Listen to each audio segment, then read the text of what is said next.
Mes bien-aimés, je vous dis bonjour. Nous allons prier pour le partage d'aujourd'hui. Père, nous te rendons grâce. Nous nous confions en toi. Merci pour ton amour infini pour nous. Merci pour ta bonté, Seigneur. Merci pour ta grâce. Merci d'avoir envoyé Jésus-Christ. Et merci pour le partage d'aujourd'hui. Merci, Seigneur, parce que tu nous as bénis en Jésus-Christ. Et que ton amour est infiniment grand. Au nom de Jésus-Christ, nous te prions. Merci, Saint-Esprit, de prendre le contrôle de toutes choses. Ouvre nos oreilles, donne-nous, Seigneur, ta connaissance et ouvre, Seigneur, nos yeux pour que nous voyions et que nous t'écoutons et que nous retenons tout ce que tu nous donnes. Nous te prions, Saint-Esprit, que cela produit en nous un changement et que tu nous fasses porter du fruit pour la gloire de notre Seigneur Jésus-Christ. Amen. Aujourd'hui, nous allons voir, je vais partager avec vous la position, parce que ce que je reçois du Seigneur me bénit, et ben je partage aux autres, je sème, ce sont les sémences que je répands partout, et je pense que c'est très important. La présence du Seigneur, comment nous entrons dans la présence du Seigneur? Deux fois, c'est une question qu'on peut se poser. Mais en fait, nous, dans la nouvelle alliance, cette question ne se pose pas. Pourquoi? Parce que nous sommes toujours en présence du Seigneur, c'est-à-dire Dieu vit en moi et moi je vis en Dieu. Voilà, nous sommes en un lieu spirituel et tout en étant sur la terre, je suis esprit. Dans ma dimension de l'esprit, eh ben, je suis un, je suis uni avec Dieu. Et dans cette union, Dieu transforme mon âme, mon intelligence, change mes émotions, il me transmet ce qui est de Dieu, le caractère de Dieu. Et dans mon corps, la Bible dit que l'esprit qui a ressuscité Jésus-Christ sans cesse me donne la santé de Dieu, la santé divine, sans cesse prend soin de chaque cellule. Donc je suis en Dieu et Dieu vit en moi sur la terre. Voilà. Donc la question de la présence, le mot présence de Dieu est apparu depuis l'ancienne alliance. Parce que Adam, il était toujours en présence permanente de Dieu. Quand nous avons été créés, Adam a été créé, Adam n'était pas loin de Dieu, jamais il ne s'éloignait puisqu'ils étaient un seul esprit. C'est l'esprit de Dieu qui vivait en Adam. Et donc même quand Dieu pose la question, Adam, où es-tu? C'est pas qu'Adam avait disparu de sa présence, non, mais Adam avait été déchu, il avait quitté la place où Dieu l'avait mis. Quand Dieu l'avait créé, il l'a créé à la dimension de Dieu, à sa ressemblance. Et le fait qu'il ait désobéi, qu'il ait écouté le diable, ça a descendu son rang de fils de Dieu, son rang de Dieu, il est devenu humain. Voilà, c'est-à-dire qu'il a commencé dès l'instant où ses yeux se sont ouverts, qu'il a réalisé qu'il était nu, et ben c'était tout ce qu'il avait de Dieu, il l'avait quitté. Donc voilà pourquoi Dieu lui pose la question, mais tu devais être à la place où je t'ai mis, ma ressemblance, mon image, comment ça se fait que je ne te vois pas là? Pourquoi? Parce qu'il avait écouté une créature et en écoutant la créature qui était déchue, il s'est retrouvé en bas de cette créature. Donc Dieu lui pose la question, où es-tu? Et Adam répond qu'il a entendu la voix du Seigneur et qu'il s'est enfui. C'est dans Genèse, nous regardons cela dans Genèse 3. Et donc, la présence de Dieu maintenant pour l'homme, au début, il n'y avait pas cette question. Mais à partir du moment où l'homme n'était plus à la place où Dieu l'avait mis, eh ben, cela a changé aussi sa façon de voir les choses. Il n'avait plus la connaissance de Dieu parce que tout ce qui était de Dieu lui était communiqué par son esprit, par l'esprit de Dieu qui vivait en lui. Et donc, quand il est déchu, quand l'homme a été déchu, quand l'homme est tombé de là où Dieu l'avait mis, eh ben, il a perdu la notion spirituelle de la dimension de Dieu. Donc son esprit, n'ayant plus l'esprit de Dieu, son esprit était mort. Donc il y a eu séparation spirituelle. C'est ce que Dieu lui avait dit quand Dieu lui a dit ne mange pas cet arbre, de cet arbre, si tu le manges, eh ben, tu seras mort. C'est-à-dire que spirituellement, donc c'était un arbre spirituel. Ici, il y avait plusieurs arbres dont Adam pouvait manger. Mais étant donné que cet arbre a agi sur son esprit, donc c'était un arbre qui était de la dimension spirituelle. Quand Adam a été créé dans le jardin où Dieu l'avait mis, ce jardin n'était pas toute la terre. C'était lui qui devait transformer toute la terre. Mais Dieu avait donné un modèle où il les avait plantés, où il les avait mis. Et c'est dans ce jardin-là où Dieu avait mis l'arbre de la vie qui produisait la vie. Or, aujourd'hui, nous savons que la vie, c'était l'arbre qui représentait Dieu, puisque Jésus-Christ dit « Je suis le chemin, la résurrection, le chemin, la vérité et la vie ».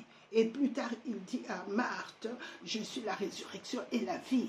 Donc, c'était bien le Christ en qui nous avons été créés. Mais il fallait que Adam, maintenant sur la terre, avec l'Esprit de Dieu qui était en lui, qu'il confirme son engagement avec Dieu, que je t'écouterai, j'obéirai à ta parole que tu m'as donnée, de ne pas manger. Et donc, c'était à lui de confirmer son choix que je te suivrai, je t'obéirai. En mangeant l'arbre de la vie, Adam montrait à Dieu son engagement et son accord. Et d'où Dieu l'avait créé libre. Dieu ne pouvait pas l'obliger à manger l'arbre de la vie. Il avait le choix de le faire. Mais de son choix dépendait son avenir.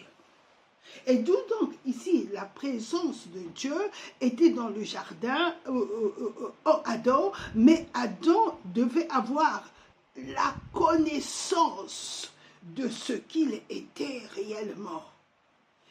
Puisque en mangeant l'arbre du bien et du mal, il a eu la connaissance de ce qu'il était dans la chair. En fait, il avait été formé, comme nous avons vu dans l'une des vidéos, j'ai partagé avec vous ce que le Seigneur m'avait donné, que dans Genèse 1, Adam avait été créé à la dimension spirituelle. Et dans Genèse 2, nous voyons que Dieu lui forme un corps et il souffle, Adam qu'il avait créé en esprit, le souffle de vie, il le souffle dans Adam qui n'est que la forme humaine, la forme corporelle, où certes se trouvaient plusieurs fonctions de son corps, des fonctions biologiques, mais tant qu'il n'avait pas reçu, ce corps n'avait pas reçu la vie de Dieu, ce corps ne pouvait pas bouger, ne pouvait pas fonctionner.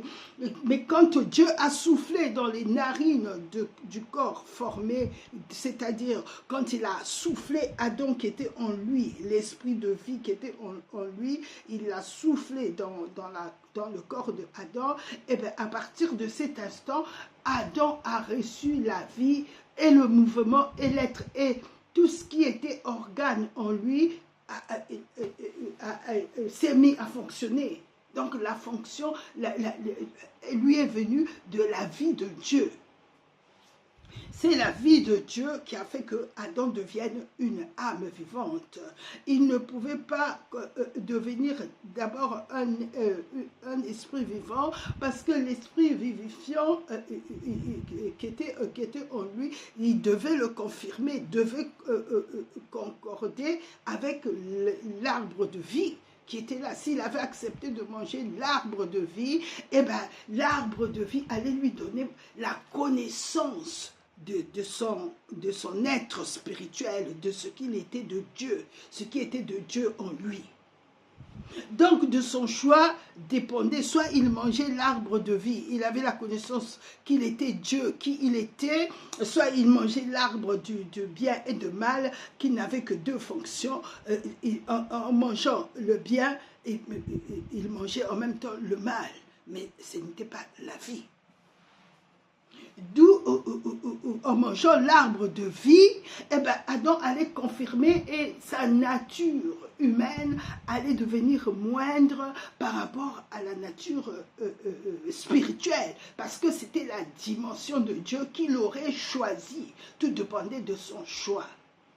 Et le diable est venu le tromper parce qu'il savait que si Adam mangeait l'arbre de vie, eh bien ça faisait beaucoup.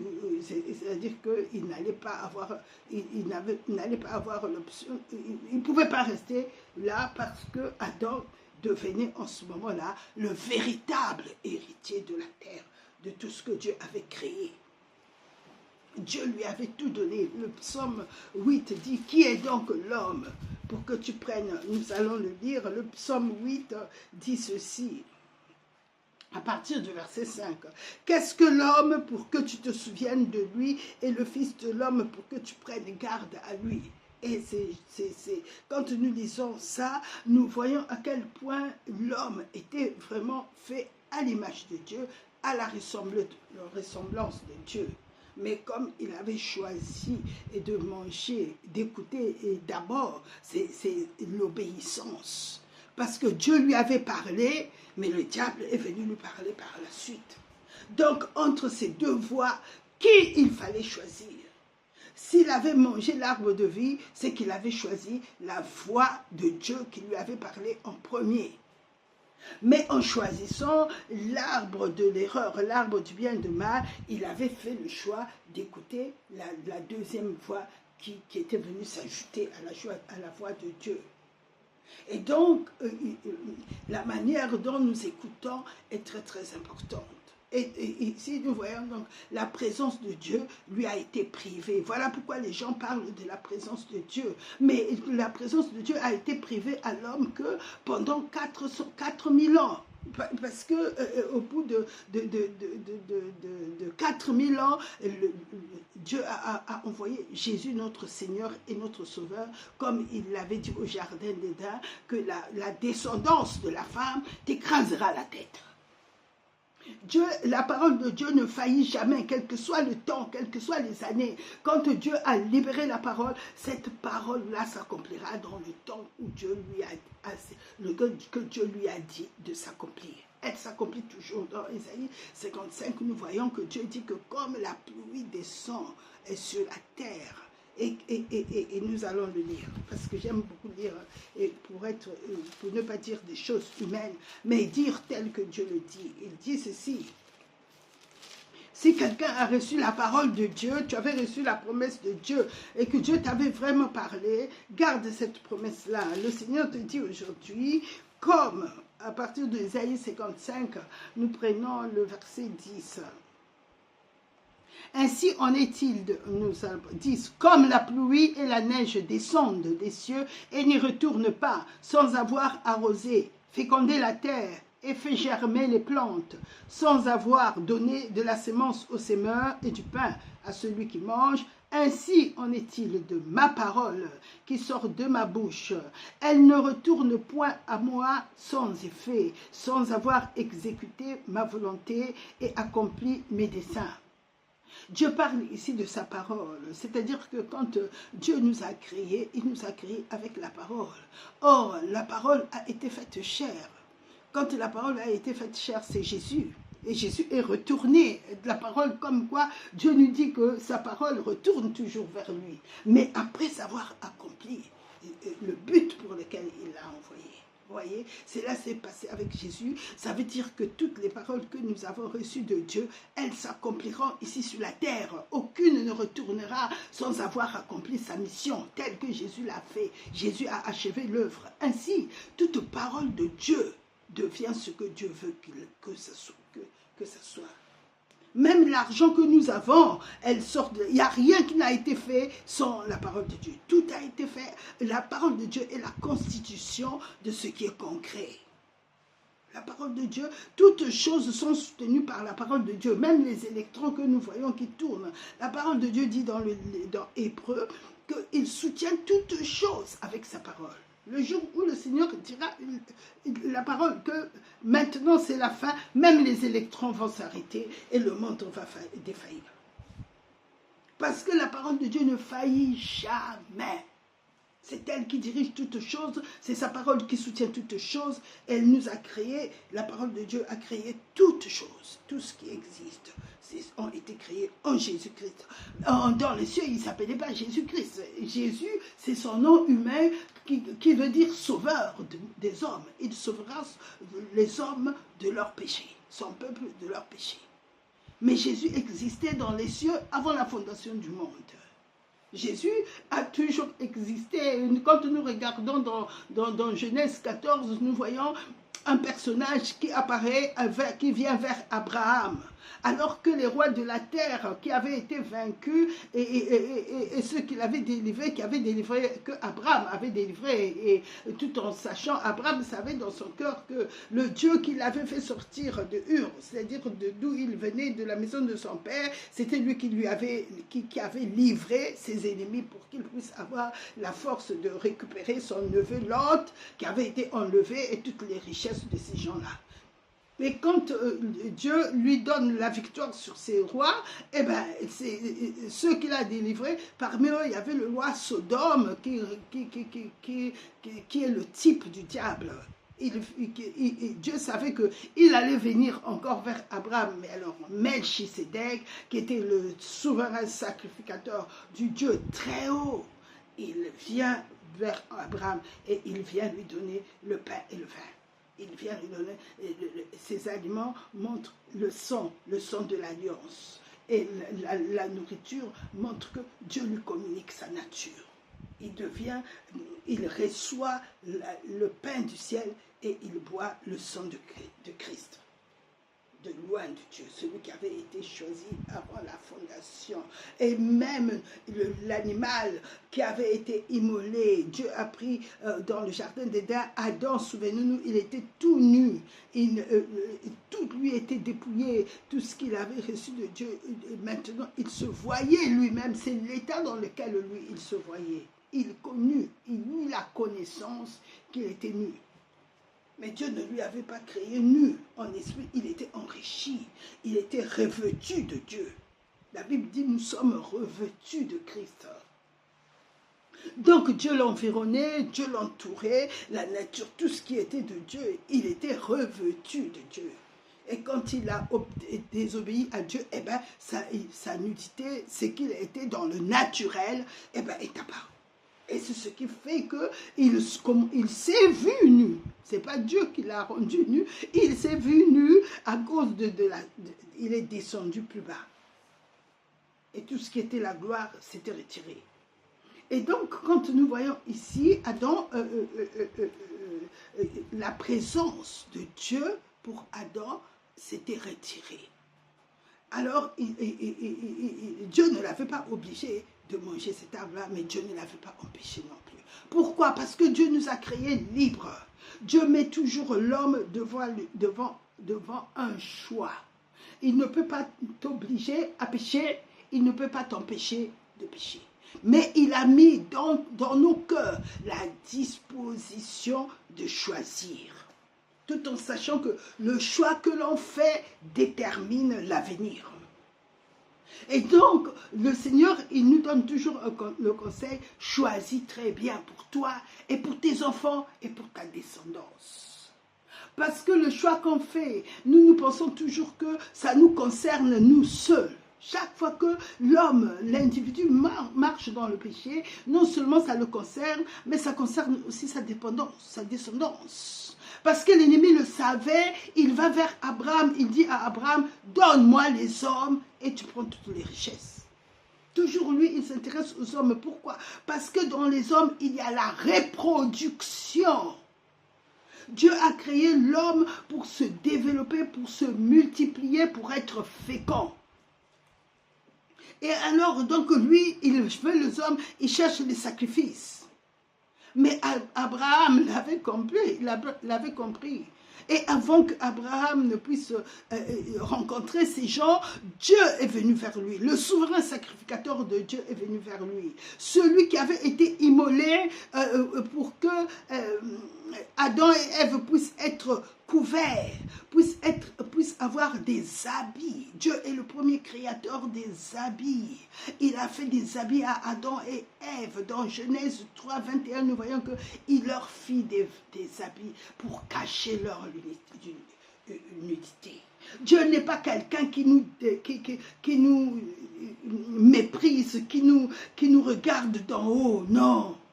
Pourtant, Adam était tombé, bien-aimé. Il n'était plus à la hauteur d'avoir des honneurs, mais Dieu l'a honoré. Il y a beaucoup de gens dans le monde, ils sont pécheurs, mais Dieu les honore. Mais pour qu'ils sachent que ça, c'est pas normal et que cela me vient de Dieu. Combien de gens, moi, que j'ai connus en Afrique qui n'étaient rien et que Dieu a élevé. Mais une fois que l'homme est élevé, il ne réalise plus que celui qui m'a élevé, ce n'est pas mes forces, c'est Dieu. Et Dieu voulait voir qu'est-ce qu'Adam allait choisir. Et Abraham, lui, il a fait son choix et cela nous a sauvés et même a sauvé tout le peuple qui était en lui. Parce que Dieu dit, la Bible nous dit que dans Hébreu, que quand Melchisedec est allé au-devant d'Abraham, eh bien les Lévites étaient dans les seins d'Abraham, c'est-à-dire que c'était des descendants d'Abraham. Et ils ont été bénis à cause du choix que Abraham a fait. Abraham avait le choix aussi. Mais il a levé sa main devant le Dieu très haut. Il a dit, je le jure, je ne prendrai rien de ce qui est à toi. C'est-à-dire, je ne te donnerai pas ces hommes et pour que je prenne les richesses. C'est ce que le Seigneur veut que nous fassions. Quand les gens au culte vous disent, faites ceci, vous dites que non, je ne veux rien toucher de cela pour que tu ne dises pas un jour que tu m'as enrichi. Ce sont des alliances. Le roi Sodome voulait faire des alliances avec Abraham. Quand l'ennemi est venu vers Adam, Adam ne savait pas qu'il était le père d'une multitude, que Dieu avait mis tous les hommes en lui. C'est ce que le diable voyait. Tous ces hommes-là. C'est ce que lui, il voyait. Mais lui, Adam ne comprenait pas encore. Parce qu'il fallait qu'il mange l'arbre qui allait lui donner la connaissance de Dieu. La connaissance de la vie. La connaissance de qui il était. Eh bien, au moment où il a obéi à l'ange déchu, eh bien, tous les hommes ont été, à cause du péché d'un seul, Romains 5 dit qu'à cause du péché d'un seul, tous les hommes sont devenus pécheurs. L'offense de Adam s'est répandue dans tout son corps, même s'il ne le savait pas. Parce que cette connaissance-là ne pouvait lui être donnée que par l'arbre de la vie. Et au moment où Adam a chuté, eh ben c'est ça, c'est depuis ce jour-là que les gens parlent de la présence de Dieu. Mais avant, il n'était pas question de présence de Dieu, parce que nous vivons toujours en présence de Dieu. Et même plus tard, nous voyons qu'avec Abraham, Dieu lui dit, marche devant ma face, sois intègre. Marche, vis devant ma face dans l'intégrité. Dans Genèse 17, il lui dit ça. Pourquoi? Parce que Dieu nous met toujours devant un choix. Et quand nous regardons sans l'intégrité, c'est ça en fait qui a failli faire tomber Abraham. Mais heureusement pour lui, il était déjà dans l'alliance de la justice. C'est-à-dire que dans Genèse 15, quand il avait obéi à Dieu, il avait déjà fait alliance avec Dieu. Et Dieu lui avait imputé cela à justice. La justice de Dieu lui a été donnée. N'oublions pas que dès Genèse 14, Abraham a rencontré le roi de justice et le roi de paix. Et il a fait déjà alliance avec le roi de justice. On dit que Melchisedec, il était le souverain sacrificateur de Dieu, mais selon son nom, il était le roi de justice, il était le roi de paix. Il était supérieur aux rois terrestres qui sont venus après vers Abraham. Et Abraham a mangé le corps de Christ que le souverain sacrificateur lui avait donné, et il a bu le sang sous forme de vin, bien sûr.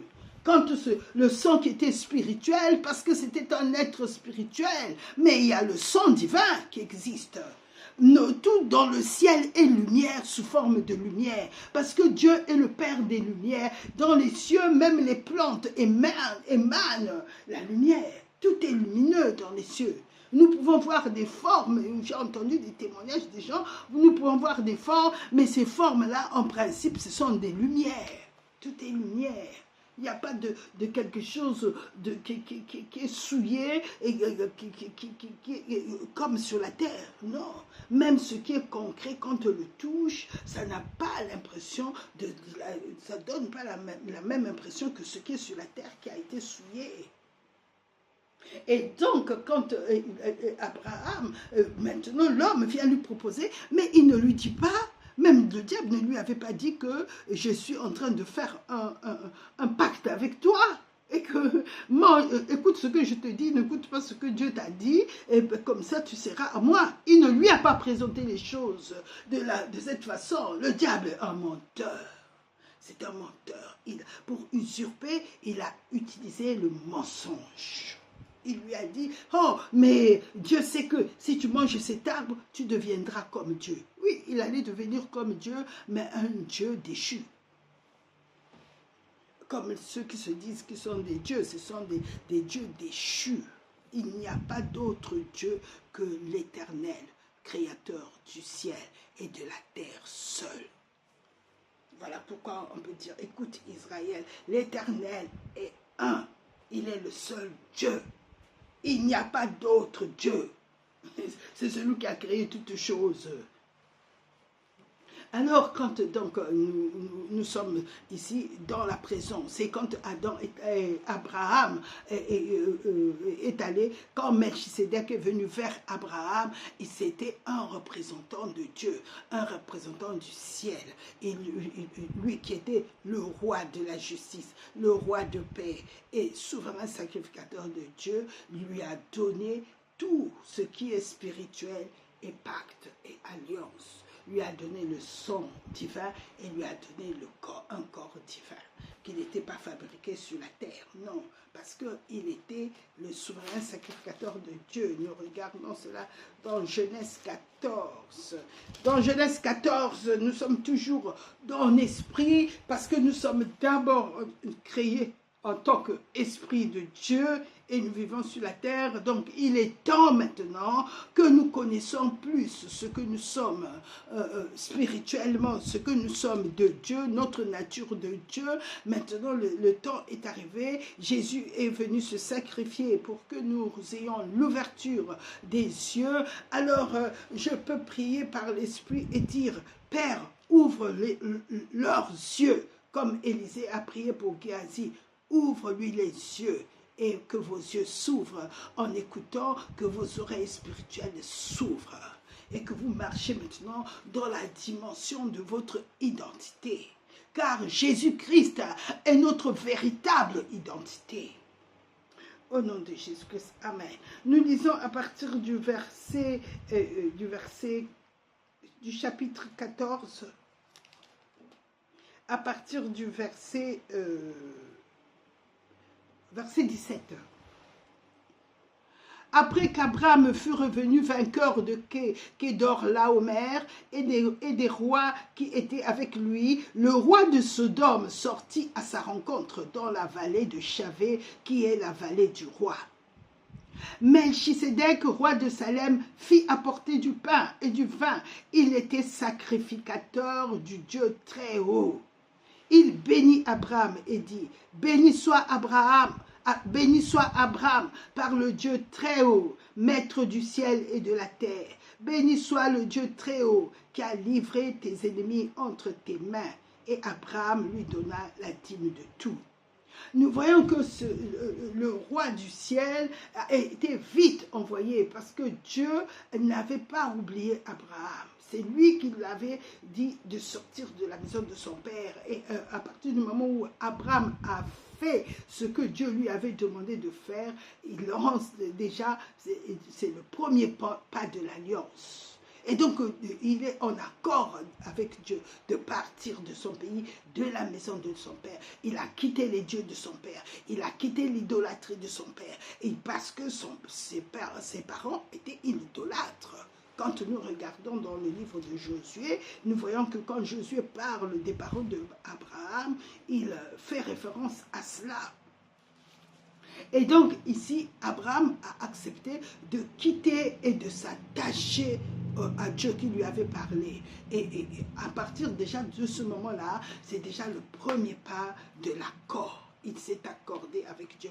Il est parti sans savoir où Dieu l'a mené.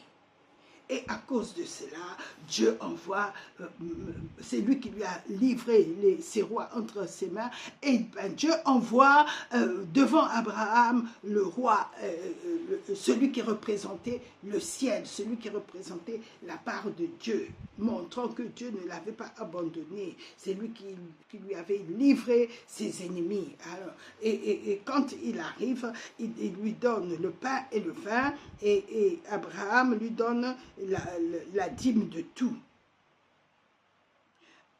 Et nous voyons maintenant ici le roi Sodome qui est le type du diable. Il dit à Abraham, à partir du verset 21, le roi de Sodome dit à Abraham, donne-moi les personnes et prends pour toi les richesses. Abraham répondit au roi de Sodome, je lève la main vers l'Éternel, le Dieu très haut, maître du ciel et de la terre.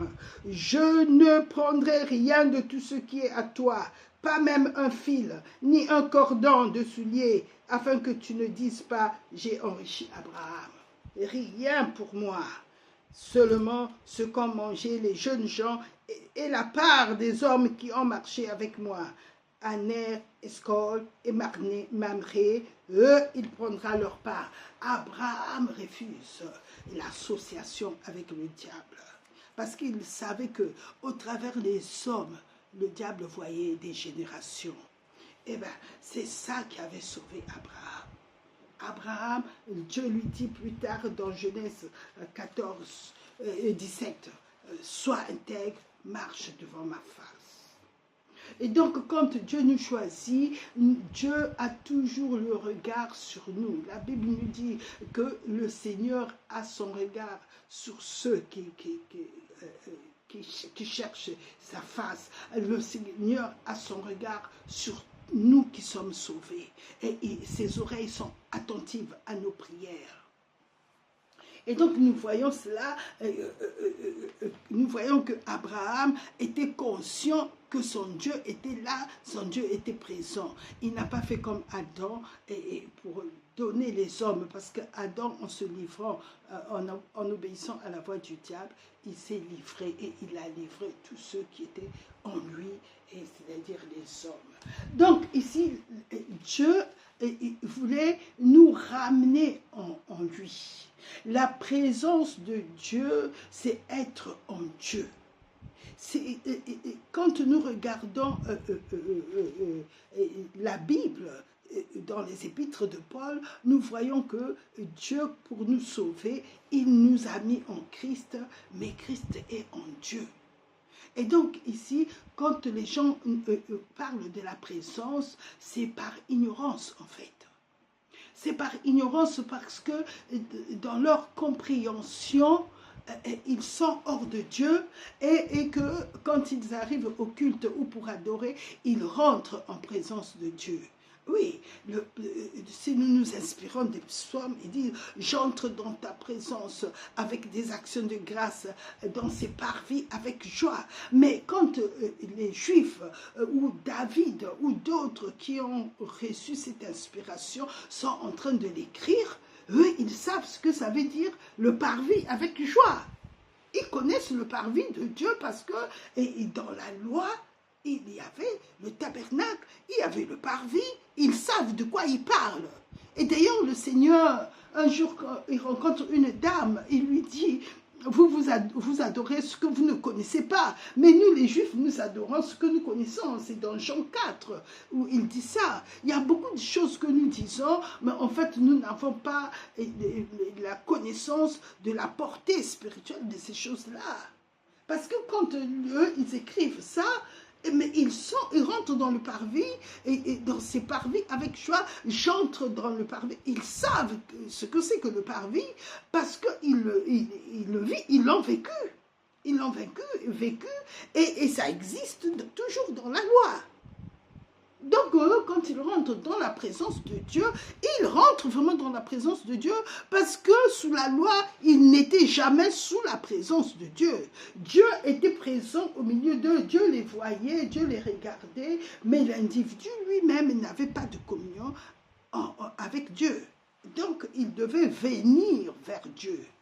Il venait en tant qu'homme vers Dieu.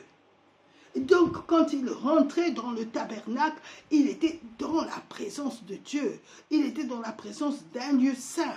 Et quand nous regardons dans l'Ancienne Alliance, Moïse, même quand il se retrouve sur la montagne de Dieu, Dieu lui fait enlever ses chaussures. Les chaussures montrent le zèle que nous avons pour suivre Dieu et pour servir Dieu.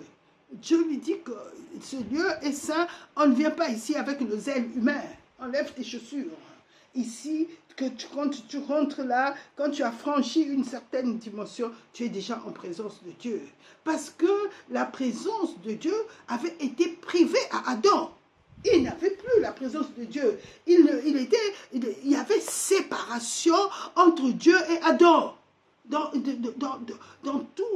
tout le temps où l'homme a vécu, avant la venue de Jésus, il devait rentrer en présence de Dieu. Et quand il était en présence de Dieu, il y avait un rituel, il y avait une attitude, il y avait une façon de s'avancer en présence de Dieu. C'est ce que, quand nous lisons les psaumes, le psaume nous explique. Parce que, et nous encore, la Bible dit, et vous qui étiez loin, parce qu'eux, ils étaient encore proches de la présence de Dieu. Mais nous, on était loin. Donc, ceux qui n'étaient pas juifs et qui n'avaient pas la loi pour s'approcher de Dieu, et la Bible dit que nous étions loin. Et il dit, autrefois, vous étiez sans Dieu, privés de droit de cité en Israël. Voilà ce que c'est que ce qu'on était. Et donc ces gens-là pouvaient parler de la présence de Dieu. Parce que la présence de Dieu leur était pas accessible facilement. Mais nous qui sommes dans la nouvelle alliance, nous vivons en Dieu et nous sommes toujours assis à la droite de Dieu. Mais la droite de Dieu est en Dieu. Parce que nous sommes le corps de Christ, nous sommes son corps, et donc nous sommes en Jésus-Christ. Alors, pourquoi les gens parlent de la présence de Dieu? Mais parce qu'ils n'ont pas la connaissance. Voilà pourquoi Paul prie, quand nous regardons dans le livre de Colossiens, et tout le temps que les disciples ont vécu, ils ne savaient pas eux aussi qu'ils étaient maintenant en présence de Dieu, que Jésus-Christ était venu pour nous ramener dans Dieu, dans la présence de Dieu, dans la présence permanente de Dieu. Ils ne savaient pas. C'est Paul qui a reçu cette révélation. C'était des mystères pour eux.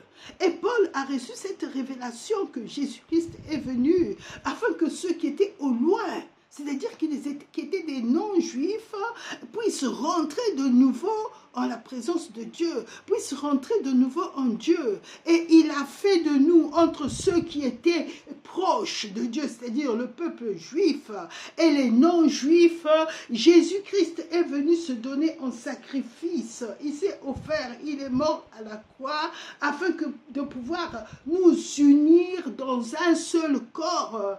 Et dans ce seul corps, dans lui, il est la tête, il nous présente à Dieu. Il nous a rendus parfaits, afin que en Jésus-Christ, tout homme est présenté à Dieu parfait. Bien-aimé, parfait. Paul priait pour que, c'est pas pour que le Colossien le devienne, non. Il savait que Jésus avait accompli une œuvre parfaite. En Jésus-Christ, beaucoup des choses spirituelles avaient été faites, mais beaucoup des gens ne le comprenaient pas. Donc Paul priait pour qu'ils aient la connaissance de ce que Jésus avait fait pour nous. Comment il nous a enlevés, nous a délivrés de la puissance des ténèbres et nous a transférés dans le royaume de son Fils bien-aimé, le royaume de lumière. Il nous a délivrés de la puissance des ténèbres, du diable, et il nous a transportés dans le royaume de son Fils bien-aimé, en qui nous avons en Jésus-Christ la rédemption, le pardon des péchés. Mais beaucoup de gens ne le comprenaient pas encore. Ils voulaient bien, mais ils vivaient selon la loi.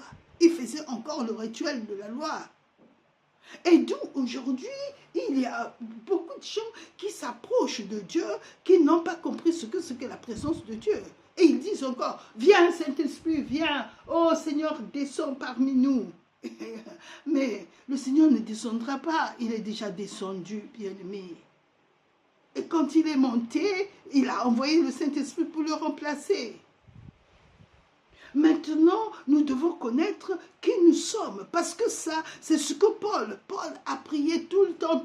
Quand nous lisons le livre de Colossiens, nous voyons ce que Paul est en train de demander en prière. Et comme Élisée au temps ancien avec Géasi, Élisée, il avait les yeux ouverts, il était un voyant. À l'époque, les prophètes étaient appelés aussi des voyants. Pourquoi? Parce qu'ils voyaient dans la dimension de l'esprit ce que Dieu voulait leur montrer. Quand Moïse, Dieu lui a dit de construire le tabernacle, il lui a montré le modèle et exactement ce qu'il devait faire. Et il lui a été dit, fais selon le modèle qui t'a été montré. Et donc, beaucoup de prophètes, ils voyaient dans le spirituel, dans l'esprit, dans le monde de l'esprit, afin que Dieu puisse leur communiquer ce qu'ils devaient faire sur la terre, comme Jérémie, comme Ézéchiel, et beaucoup d'autres, bien sûr. Mais nous qui sommes sous l'alliance du sang de Jésus-Christ, les choses qui ont été établies sont éternelles. Ils ne changeront plus. C'est établi. Donc nous devons connaître. Voilà pourquoi Paul prie. Paul demande à Dieu que les gens d'Éphèse, les Éphésiens et les Colossiens puissent avoir les yeux illuminés afin qu'ils comprennent les choses de l'esprit, parce que nous ne sommes plus des hommes uniquement, mais nous sommes des enfants de Dieu, c'est-à-dire l'esprit de Dieu vit en nous, nous sommes des êtres spirituels. Nous ne sommes pas que les hommes qui vivent par les 5 sens et qu'on appelle les hommes charnels. Beaucoup des hommes n'accèdent pas au monde de l'esprit et pourtant l'esprit de Dieu est en eux. Ils ont des oreilles, ils n'entendent pas, ils ont les yeux, ils ne voient pas. Parce qu'ils ne s'affectionnent pas à leur nature de l'esprit. Et alors, Paul dit ceci, nous allons lire à partir de Colossiens 1 au verset 9. C'est pour cela que nous aussi, ici il parle du groupe de ceux qu'ils étaient, Timothée, Tite et ceux qui travaillaient avec Paul. Ils avaient déjà cette connaissance parce que Paul partageait ces mystères avec eux. C'est pour cela que nous aussi, depuis le jour où nous en avons été informés, c'est-à-dire qu'ils avaient été informés qu'à Colosse, ils avaient reçu l'évangile de Christ, la doctrine de Christ, que Jésus-Christ sur la terre a le pouvoir de pardonner les péchés aux hommes.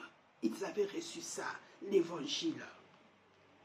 Nous ne cessons de prier Dieu pour vous. Nous demandons que vous soyez remplis de la connaissance de sa volonté en toute sagesse et intelligence spirituelle. Il ne s'agit pas ici de la connaissance, de leur propre connaissance, ni de l'intelligence, ni de leur sagesse. Paul prie que ce qui est de Dieu, la capacité spirituelle de Dieu leur soit donnée, afin qu'ils connaissent dans l'esprit ce qu'ils sont. Et la suite, il dit que pour marcher d'une manière digne du Seigneur et lui être agréable. Parce que la manière dont nous comprenons les choses de Dieu, c'est la manière dont nous marchons en Jésus. C'est la manière dont les gens se comportent.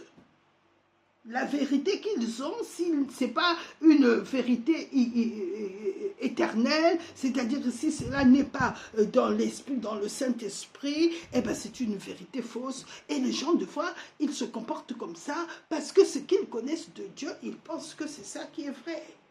Et Paul était en train de prier pour que Dieu leur ouvre, leur donne la connaissance spirituelle, l'intelligence et la sagesse de Dieu spirituel, qui est la sagesse du Saint-Esprit. Bien-aimé, Dieu nous a tout donné. Et quand moi j'ai donné ma vie au Seigneur, pendant des années, j'ai marché avec des connaissances comme enseigné. Et on enseignait, il prenait ce qui est dans la Bible sans pour autant aller en profondeur, sans pour autant avoir la connaissance spirituelle. Et je marchais avec ça jusqu'au jour où le Seigneur a permis que j'entende le Seigneur me dire de faire la prière de Paul. J'ai commencé à prier comme Paul souhaitait et le Seigneur a commencé à me donner les choses que je partage avec vous. Et pourtant, j'avais la Bible. Et j'ai commencé à prier la prière que Paul avait fait pour les Éphésiens, et de Éphésiens 1 à partir du verset 17. Je disais que le Dieu de notre Seigneur Jésus-Christ, le Père de gloire, me donne un esprit de sagesse et de révélation dans sa connaissance, qu'il illumine les yeux de mon cœur pour que je sache quelle est l'espérance qui s'attache à son appel. J'ai commencé à la prier tous les jours, tous les jours, tous les jours. Et au bout d'un an, j'ai vu que les choses spirituelles commençaient à venir, le Saint-Esprit commençait à m'entraîner dans les choses de l'Esprit. Et cette prière de Éphésiens 3 aussi, je disais à cause de cela, je fléchis les genoux. J'ai commencé à prier les prières qui sont dans la Bible. Et ces prières-là sont à la disposition de nous, Dieu les a mis là, pour que nous prions. Et la Bible, le Seigneur dit que si nous demandons quelque chose selon sa volonté, nous savons que déjà que nous possédons la chose que nous lui avons demandée. Si tu pries d'avoir la connaissance spirituelle, d'avoir la sagesse spirituelle sur ces prières, eh ben, que Dieu a mis en toi par Jésus-Christ, eh ben, elle commence à se manifester. Elles ne viennent pas d'ailleurs. Quand nous avons donné notre vie à Jésus-Christ, la Bible nous dit que Jésus-Christ est venu en nous avec toute la plénitude de Dieu. Il n'est pas venu en nous, habiter en nous sans rien. Mais pour que cela puisse se développer, pour que cette connaissance-là arrive au niveau de notre intelligence, de notre âme, qui est le siège des émotions, de réflexion, de l'intelligence, parce que notre âme a été envahie depuis notre enfance par la société, par la culture, par la philosophie, par l'environnement familial, de tout ce qui n'est pas de Dieu. Et le Saint-Esprit, quand nous prions comme ça, lui, il vient, il commence à transformer notre intelligence, afin que nous soyons transformés par le renouvellement de notre intelligence. Il commence à renouveler nos pensées, à renouveler des pensées, à nous donner, à mettre en nous ce qui est de Dieu et à faire sortir ce qui n'est pas de Dieu. C'est très important. Parce que l'âme se trouve entre l'esprit et notre corps. Donc c'est un domaine très important et doit être renouvelé. Sinon nous venons dans les assemblées avec des pensées qui ne sont pas renouvelées de l'ancienne alliance et on pense qu'on est dans la vérité. Non, ce qui est vrai, c'est ce qui est de l'esprit. Car l'esprit est vie. Il n'y a que la vie, l'Esprit, le Saint-Esprit, qui peut apporter la vie en nous. Or, quand nous avons donné notre vie à Jésus-Christ, notre esprit a été recréé. Et Jésus-Christ est venu en nous. La Bible dit qu'en lui habite corporellement toute la plénitude de Dieu. Comment des hommes qui donnent leur vie à Jésus-Christ, ils ont Dieu en eux, ils ont l'intelligence de Dieu en eux, toute la plénitude de la divinité habite en eux, mais ils agissent comme des hommes qui n'ont pas Dieu en eux. Ils agissent comme un homme mortel alors que l'immortalité, Christ habite en toi. Pourquoi cette ignorance? Eh bien parce qu'on ne connaît pas, on n'a pas la connaissance divine. Notre âme est trop chargée par des connaissances qu'il a toujours eues depuis l'enfance, depuis en grandissant, les influences et tout cela doit être nettoyé comme l'eau du Saint-Esprit, l'eau vive. Il dit qu'il renouvelle notre façon de penser. Et toutefois, en faisant ces prières, ça nous aide à ne pas avoir à formuler des choses que nous ne connaissons pas, nos propres mots. Mais ces prières de Paul, quand je les prends, Seigneur, Paul a prié comme ça, maintenant moi j'accepte ce que Paul a prié parce que tu lui avais révélé des choses. Et qu'il voulait que ces choses-là me soient transmises dans une âme transformée, égale corps changé, marcher dans la liberté, libre du mensonge du diable, libre, parce que c'est à ce niveau-là les pensées que l'ennemi a voulu dominer l'homme, a voulu pervertir l'homme. Et Jésus-Christ est venu dans notre esprit nous récréer afin que tout ce qui est dans notre esprit puisse être diffusé, transféré dans notre âme, et l'âme est transformée. Nous marchons dans la santé, dans bonne santé, nous marchons dans la détermination, et nous sommes, parce que nous connaissons qui nous sommes réellement en réalité et spirituellement, alors nous dominons sur la chair et avec ses passions et ses convoitises. Parce que pour dominer la chair, il faut d'abord être libéré dans son âme. L'âme est le siège entre les deux. Quand l'âme est transformée, unie avec l'Esprit de Dieu, eh bien, ils peuvent siéger, ils peuvent libérer le corps de ses passions et de tout ce que l'ennemi suscite dans le corps. C'est très important que nous comprenions cela. C'est au niveau de l'âme que les gens jugent les autres. Mais une fois que l'âme est libérée et purifiée et la pensée de Christ est renouvelée en nous, nous marchons dans la victoire, nous marchons dans la parole de Dieu. Nous ne raisonnons plus. La parole dit, il est écrit. Pourquoi? Parce que notre âme est purifiée. Le Seigneur dit, nous sommes lavés, nous sommes sanctifiés. Jésus est sanctifié pour nous et nous sommes justifiés. Nous acceptons pleinement la justice de Dieu. La justice de Dieu devient pour nous notre fondement. Je suis juste. On ne craint plus de dire je suis juste. On ne craint plus la pensée de l'ennemi qui viendra te dire quoi tu es juste. Non, là on domine maintenant sur ces pensées-là qui venaient m'accuser, qui venait nous assiéger tout le temps. Mais non, tu as fait là, on marche maintenant dans la connaissance de Dieu, dans la justice de Dieu. C'est très important, bien-aimés, que notre transformation de l'âme, c'est très important. Et cela vient aussi, pas seulement en faisant ces prières. Je vous donne la prière d'Éphésiens, faites-le et ça vous aidera. Éphésiens 1, à partir du 17-24, au début, notre âme va essayer de négocier. Mais non, mais tu penses qu'en priant ça va te transformer. Mais non, comme c'est des prières spirituelles, elles sont plus puissantes. Elles sont puissantes parce que la prière spirituelle est plus puissante que le raisonnement humain. Que Dieu soit reconnu pour vrai et tout homme pour menteur. Ton raisonnement est menteur et la prière de la parole de Dieu et Dieu est vrai. Ça, c'est les véritables prières de Dieu que Dieu avait données à Paul. Et donc, à partir du moment où il est écrit, l'emportera sur tout sur le raisonnement humain. C'est très important. Éphésiens 17, Prends cette prière pour toi.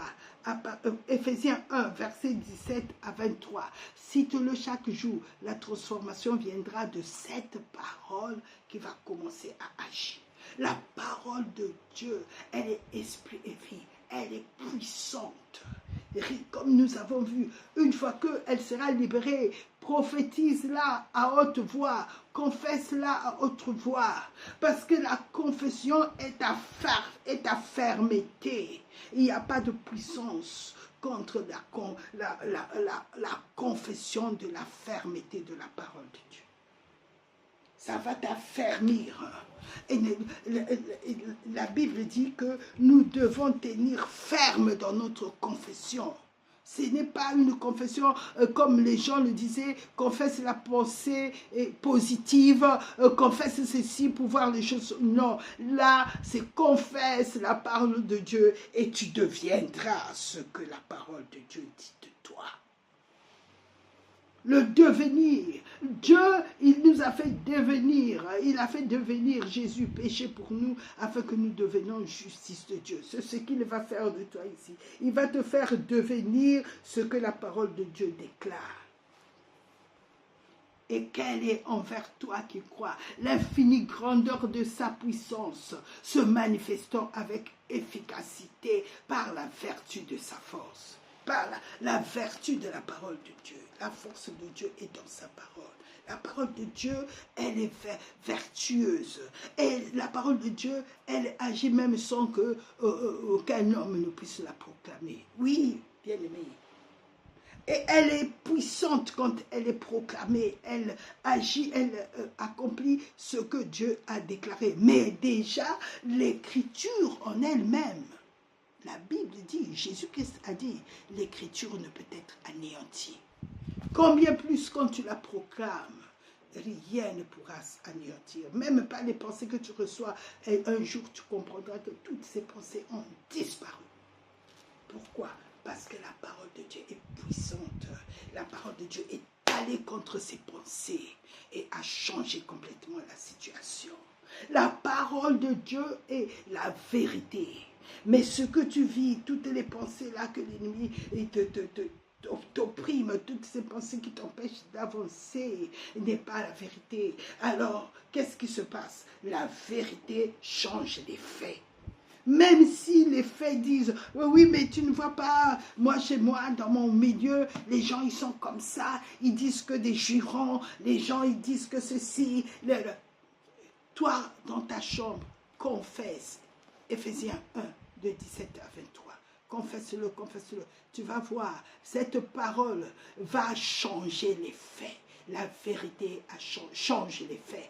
Elle aligne les faits à son pouvoir.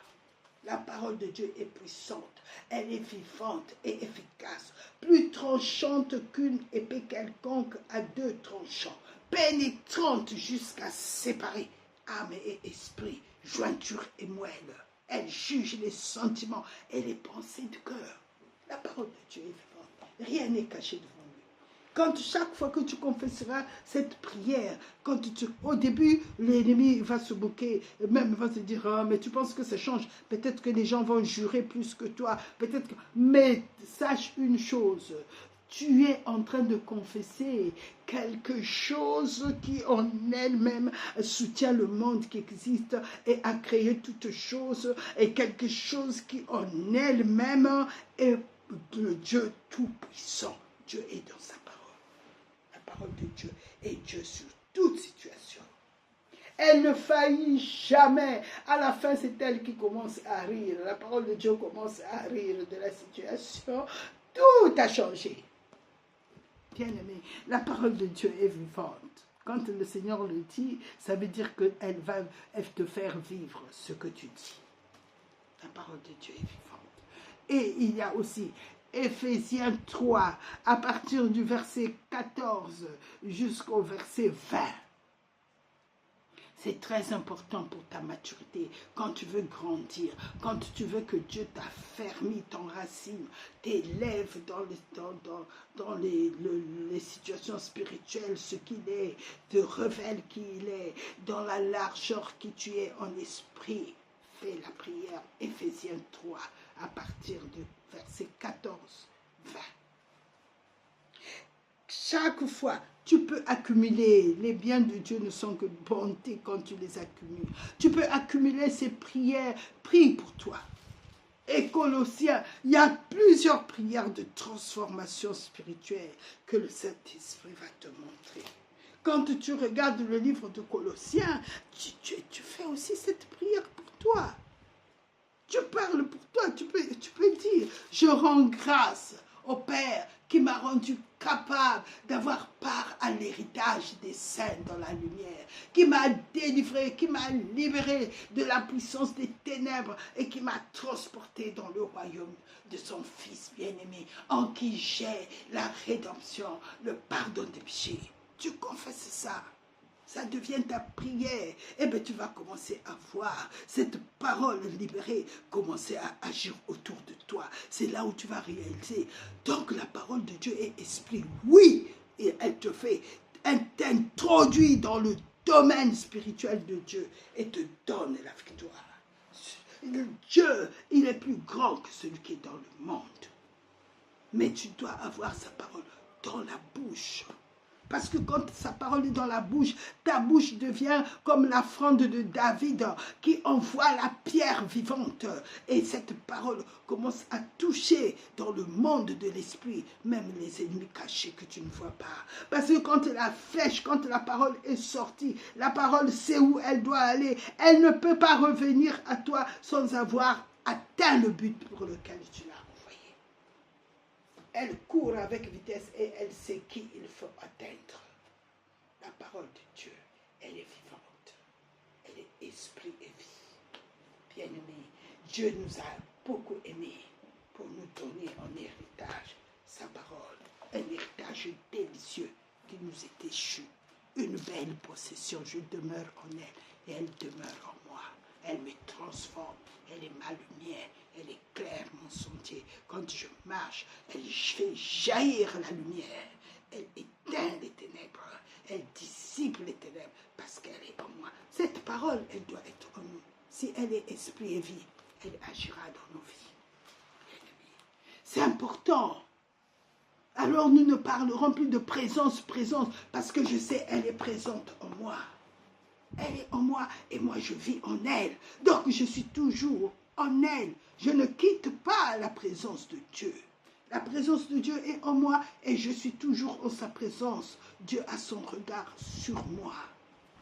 Et deuxièmement, nous ne vivons pas devant Dieu individuellement. C'est ça qui a beaucoup trompé beaucoup des enfants de Dieu, ceux qui se sont tournés en Jésus-Christ. Ils disent, je suis en Christ, mais quand ils commencent à prier, cette réalité-là devient seulement un mot, les paroles. Ils ne vivent pas la vérité de ce qu'ils ont dit. Si tu es en Christ, c'est que c'est Christ qui te présente à Dieu. C'est en Christ que tu te présentes à Dieu. Jésus-Christ, quand il n'était pas venu, il était esprit seulement devant le trône de Dieu. Quand nous regardons les 4 êtres vivants qui sont devant le trône de Dieu, oui, bien-aimé, le visage de l'homme y est. L'homme était déjà dans les cieux. Dieu avait prévu l'homme depuis le temps ancien, depuis la fondation du monde. Il y a l'aigle, il y a le lion, il y a le taureau et il y a la tête d'homme. L'homme y était, mais il fallait que Dieu prenne l'homme et l'amène dans les cieux. Si Adam avait mangé l'arbre de fruits, eh bien, la communion allait se faire en ce moment-là, l'arbre de vie. Mais ça a retardé et Jésus-Christ était obligé de venir prendre l'homme qui était mort maintenant à la vie de Dieu. Jésus-Christ est mort afin d'anéantir tout ce que le diable avait fait sur l'homme. Jésus était obligé, Christ était obligé de venir nous prendre au lieu que nous accédons à la divinité et que les choses soient établies. L'homme a désobéi et Jésus a été obligé maintenant de descendre plus bas Dieu n'a pas abandonné l'homme parce que l'homme était déjà dans les cieux. Les 4 êtres vivants, le visage de l'homme y est. Donc c'était Jésus. Jésus a été obligé de venir racheter l'homme, de se faire homme. Nous lisons dans Hébreux 2 au verset 14. Et quand nous lisons au verset 14, nous pouvons commencer par lire aussi et Colossiens 1 à partir du verset Colossiens 2 à partir du verset 13. Vous qui étiez morts par vos offenses et par l'incirconcision de votre chair, il vous a rendus à la vie avec lui, en nous faisant grâce pour toutes nos offenses. Il a effacé l'acte dont les ordonnances nous condamnaient et qui subsistait contre nous, et il l'a éliminé en le clouant à la croix. Il a dépouillé les dominations et les autorités et les a livrées publiquement en spectacle, en triomphant d'elles par la croix. Jésus était obligé de se faire homme et de mourir pour payer le prix de la trahison. Sans effusion de sang, il n'y a pas de pardon. Donc pour que l'homme soit pardonné, il fallait que Jésus se fasse homme et qu'il aille en sacrifice à la croix pour nous, et à cause de son sang, nos péchés ont été pardonnés. Et comme nos péchés ont été pardonnés, Jésus nous a rachetés, Dieu nous a rachetés par le sang de Jésus, le sang de l'alliance. Il a établi une alliance éternelle. Il nous a donné un salut éternel, mais pas individuellement, en Jésus-Christ. Dieu avait prévu que nous soyons le corps de Christ, donc il nous a unis à Christ. Et Jésus est devenu notre tête et nous son corps. Et par cette union, Jésus-Christ nous a présenté à Dieu sans tache, sans ride. Nous sommes couverts par la justice de Jésus-Christ. Comme Abraham, quand il a accepté ce que Dieu lui disait, quand il a cru à Dieu, Dieu lui a compté sa justice. Abraham a pu manger le corps de Christ, a pu boire le sang de Jésus, parce qu'il avait cru en celui qui lui avait dit, quitte là où tu es, quitte la maison de ton père, quitte les idoles de ton père, et viens, va vers là-haut, je vais là où j'ai pour toi un avenir parfait. Et donc ici, Dieu amène Abraham dans une autre vie. Mais c'était l'image de ce que Dieu allait faire avec nous. Quand nous donnons notre vie à Jésus-Christ, Dieu nous délivre de Adam, Dieu qui est sous la domination du diable. Et Dieu nous délivre du diable qui avait fait pacte avec Adam. Et il a détruit à la croix Adam et toute sa descendance. Et il a créé une nouvelle création en Jésus-Christ, en le ressuscitant. Et donc, il nous a transférés en Jésus-Christ pour ceux qui donnent leur vie à Jésus-Christ. Et donc, je suis en Christ. Je ne suis pas moi comme dans l'ancienne alliance, le souverain sacrificateur en tant qu'homme, entré dans la présence de Dieu, se présenter devant Dieu. Non, avec le sang étranger.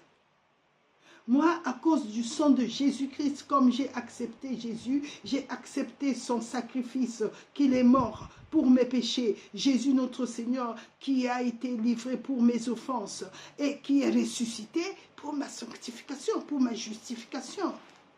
Donc, à cause de Jésus-Christ, sa justice me couvre.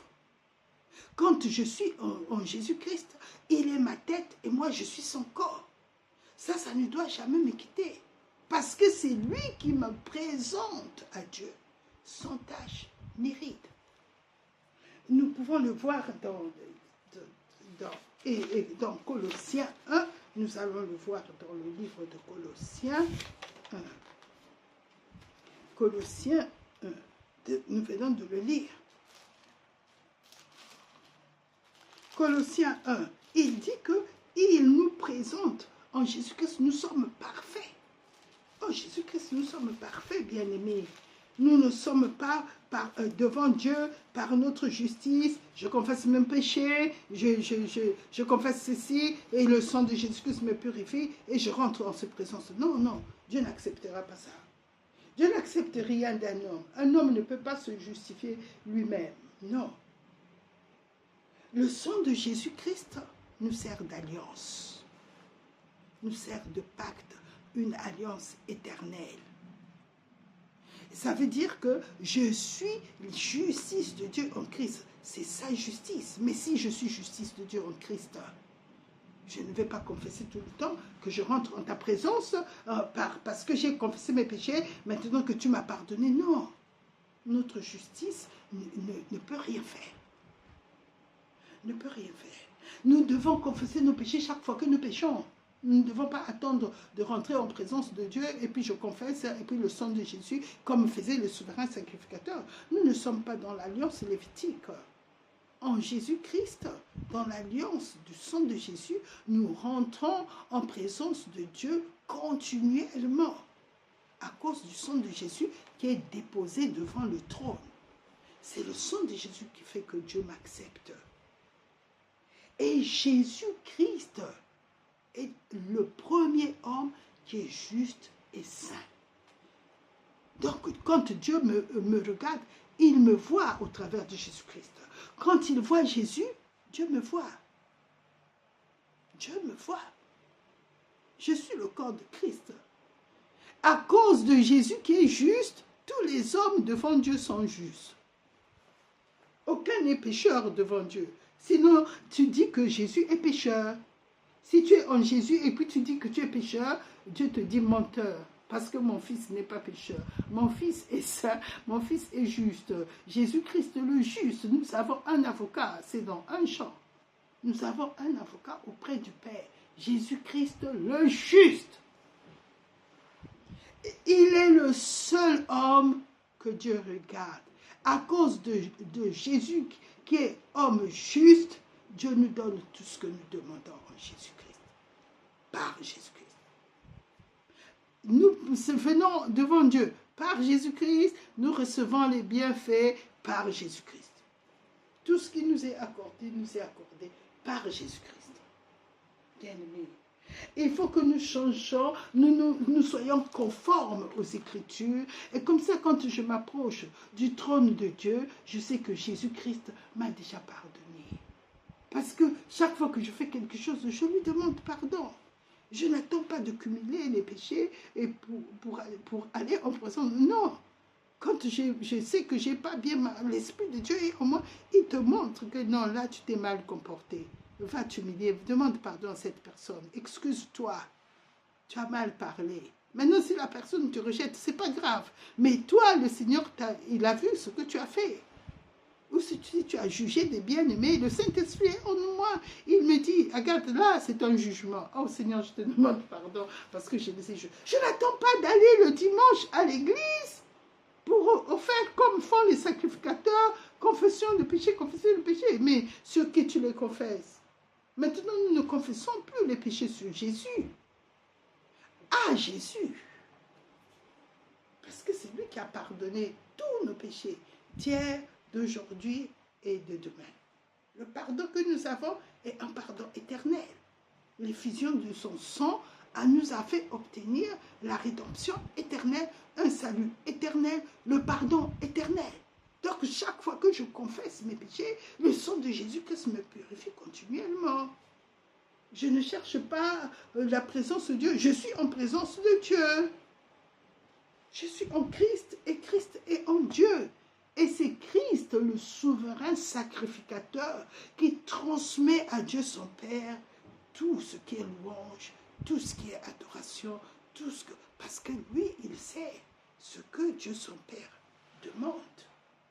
Et l'Esprit aussi nous aide dans notre faiblesse parce que nous ne savons pas ce qu'il faut demander dans nos prières. Mais l'Esprit intercède par des soupirs inexprimables. Et celui qui connaît la pensée de l'Esprit, c'est ça. Nous sommes exaucés à cause de Jésus-Christ, bien-aimés. Nous nous avançons de la présence de Dieu à cause de ce que Jésus a fait. Donc, tous les enseignements qu'on nous a donnés, prépare ta louange, non, soyons conduits par le Saint-Esprit. Et peut-être que le Seigneur ne voulait pas que tu le loues en ce moment-là. Peut-être qu'il voulait que tu confesses en ce moment-là. Et peut-être que le Seigneur ne voulait pas que tu confesses en ce moment-là, mais qu'il voulait que tu pries tout simplement en langue pour que le Saint-Esprit puisse te faire accéder à Dieu en esprit. Nous devons marcher toujours par l'esprit. Le Seigneur a mis devant nous la chair et l'esprit. Il a dit à Abraham, marche devant ma face et sois intègre. Et à nous, il nous dit, vous êtes maintenant le corps de mon fils. Vous êtes mon fils. Marchez dans l'esprit afin que vous n'accomplissez plus les œuvres de la chair. Parce que plus vous allez vous développer en esprit, plus vous allez vous édifier en esprit, ça va détruire les œuvres de la chair. Et ça va permettre à notre âme d'être libérée. Plus je prie en esprit, plus je prie en esprit, plus je donne l'expansion à l'esprit de s'élargir, d'atteindre mon âme et d'agir dans mon corps.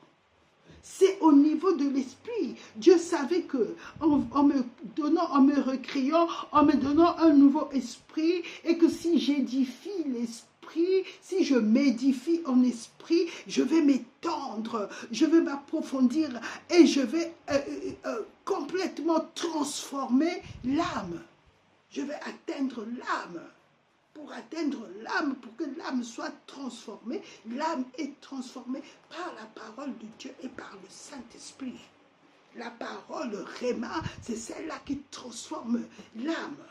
Pas en lisant quelques versets, et puis je m'en vais. Non, je parle en langue, et le Saint-Esprit, lis ça.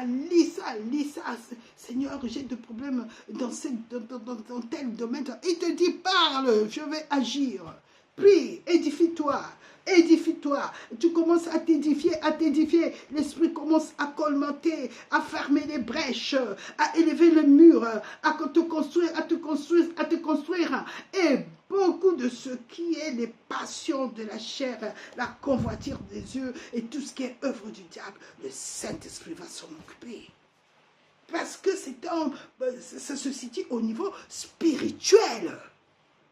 L'ennemi, il veut te freiner, le Saint-Esprit vient te libérer. Il n'y a pas de puissance contre l'édification. Contre le Saint-Esprit, ça n'existe pas. Il a pu ressusciter, celui qui a ressuscité Jésus d'entre les morts, et s'il vit en nous, celui qui a ressuscité Christ d'entre les morts, rendra aussi la vie à notre corps. Il agit au niveau de l'âme, il agit au niveau du corps, mais c'est à toi de t'édifier. Et la plus grande bataille se situe au niveau de l'édification. Parler en langue, parce que tu comprends pas ce que tu dis, les pensées de l'ennemi viennent t'envahir, mais ça, ce n'est que au début, quand tu donnes ta vie à Jésus. Mais quand tu commences à lire les prières de l'esprit, les prières de l'esprit, lis les prières en esprit, les confesser, et tu t'édifies, tu parles en langue, oh, il ne mettra pas du temps, il va décaper. Il n'a aucune puissance contre le Saint-Esprit. Celui qui est en nous est plus grand que celui qui est dans le monde. Celui qui est en nous est plus grand que celui qui veut t'envahir avec la dépression, avec des idées. Dès que tu commences à parler en langue, les choses auxquelles tu ne pensais pas commencent à surgir. Non, continue. Et le Saint-Esprit te donnera la victoire. Parce qu'au moment où il te bâtit, te construit, et si tu es peut-être au niveau des genoux, tu es peut-être au niveau des hanches, mais une fois que tu atteins la ceinture de la vérité, c'est terminé. Tu commences à nager dans l'esprit. Tu commences à nager, l'esprit vient en toi, le proverbe 20 commence à agir. Il dit dans proverbe 20, ton esprit est comme la lampe de l'Éternel, il va aller dans tes entrailles, même les endroits où toi tu ne pouvais même pas penser, il va aller partout pour te libérer, afin que tu sois le libérateur des autres, afin que tu puisses partager ça. Il dit ici, le souffle de l'homme est une lampe de l'Éternel, l'Éternel. Il pénètre jusqu'au fond des entrailles. Le souffle, il s'agit ici, l'esprit de l'homme est la lampe de l'Éternel. Il pénètre. Donc, au travers de ton esprit, libère-toi, parle en langue, édifie-toi, édifie-toi. Il dit ici, mais vous, bien-aimés, comme des pierres vivantes. Tu es une pierre vivante, bien-aimé. Édifie-toi. La pierre qui construit ta maison, la maison de Dieu que tu es, elle est vivante. Et la véritable pierre, c'est Jésus, c'est la parole de Dieu. La parole de Dieu est la pierre solidement sur qui Dieu bâtit son église. Et il dit, les portes des séjournements ne prévaudront point contre son église.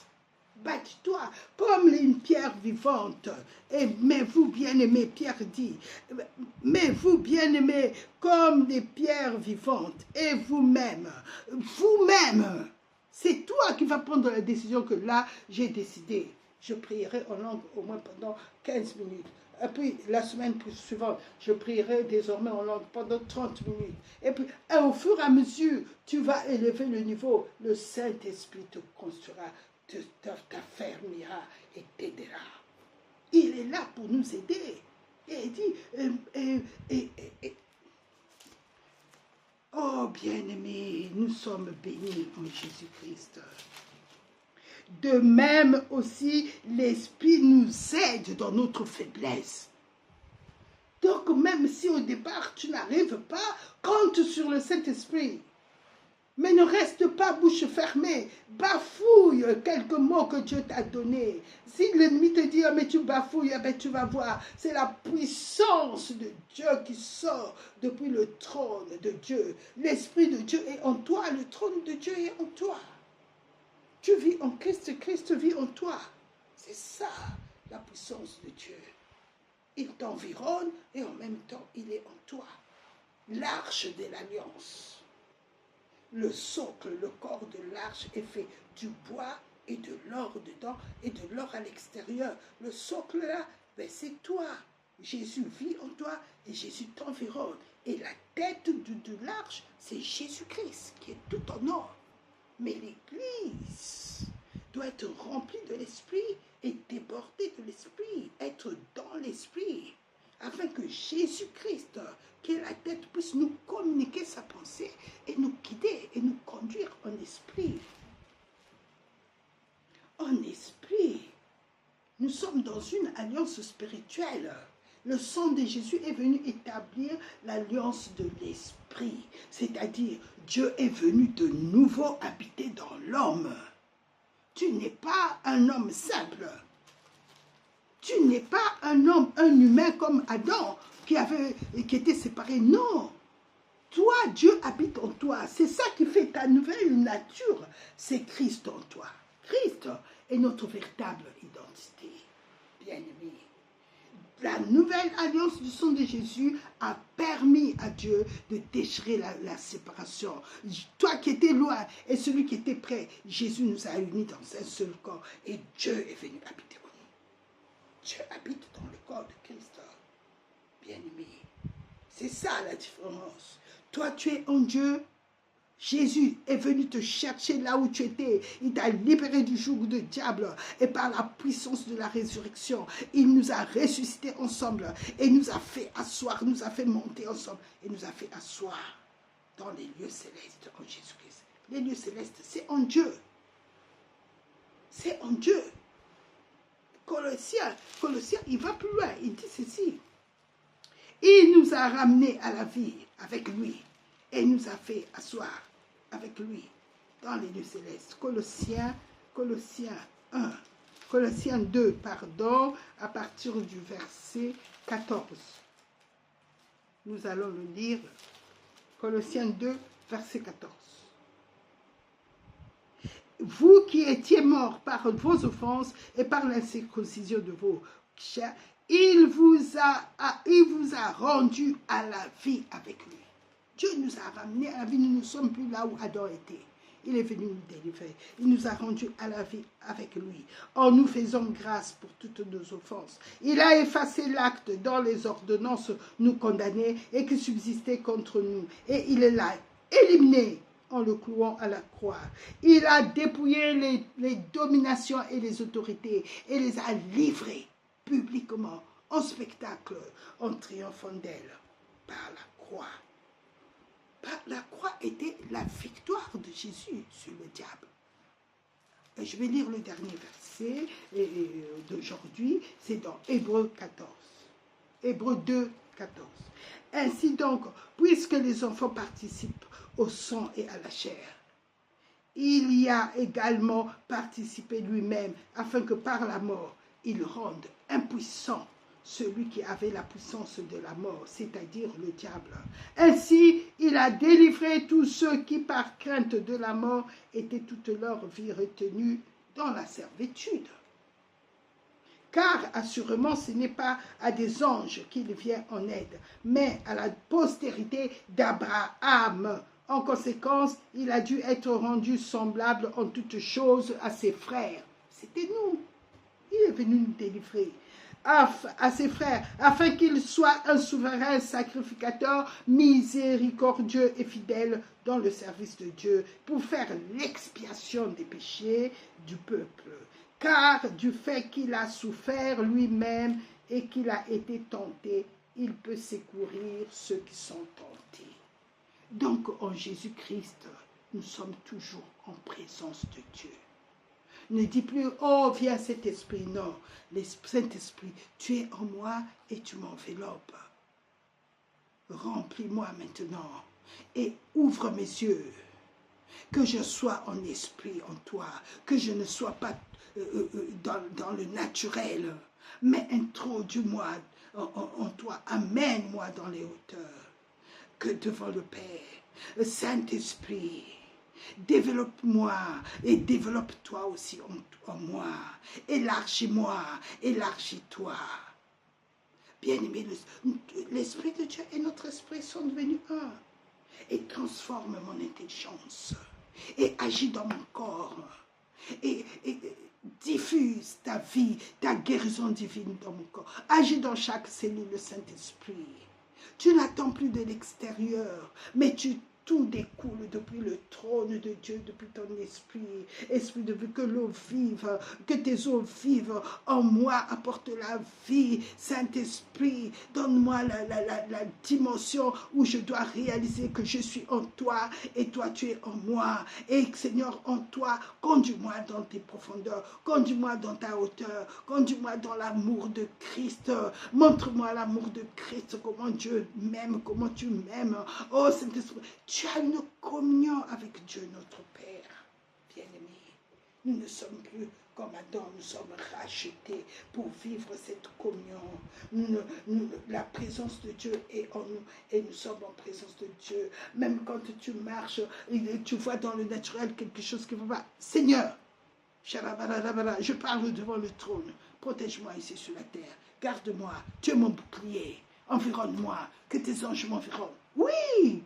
Tu as la réalité spirituelle, bien-aimé. Et quand tu lis la Bible, tes yeux commencent à s'ouvrir et c'est là où tu vas réaliser, oh, mais je lisais ce passage comme ça, tout change, tout devient lumière, tu es illuminé. Soyons bénis, bien-aimés, et je vous aime, mais Dieu vous aime plus. Merci Seigneur pour ce partage et que toi qui nous as emmenés devant Dieu le Père, nous pouvons parler, il nous écoute. Merci Seigneur et que par toi, toutes mes prières sont exaucées, car il est dit, en Jésus-Christ, c'est maintenant le temps favorable. En Jésus-Christ, c'est maintenant le jour du salut. Je suis exaucé, je suis secouru. Tu es mon secours, Seigneur. Tu es venu me libérer, me sauver, et tu m'as emmené, Seigneur, en toi, et dans les lieux célestes. Tu m'as fait asseoir. Ton ascension, Seigneur, c'est mon ascension dans les lieux célestes. Je te loue et je te rends grâce au nom de Jésus-Christ. Amen. Vous êtes bénis.